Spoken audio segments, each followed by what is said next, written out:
The owners of a two-bedroom apartment come home from a week's vacation and find their apartment is flooded.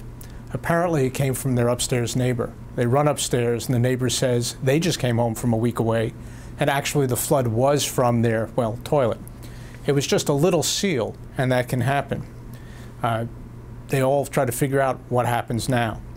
The neighbor that was flooded calls their insurance company. Their insurance company comes, determines they can't live in the apartment, makes arrangements for them for alternate living, and also begins to talk to the upstairs neighbor.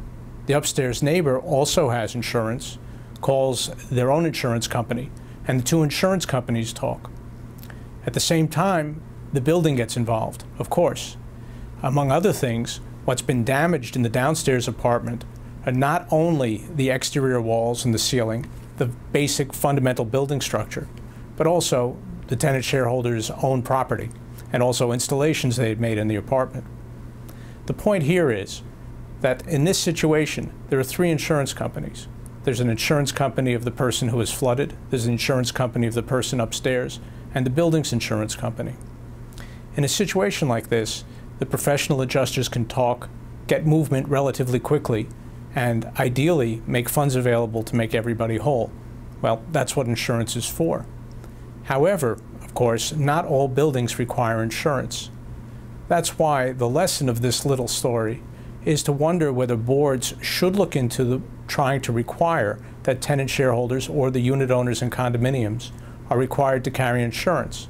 It's not an easy question, and not every board has the same answer. Of course, it's a little paternalistic, and it creates an expense for owners.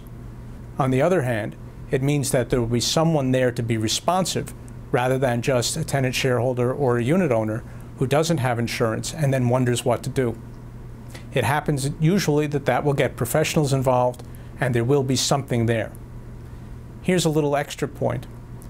What if a building does in fact require insurance and somehow forgets or lets it lapse as to a unit owner?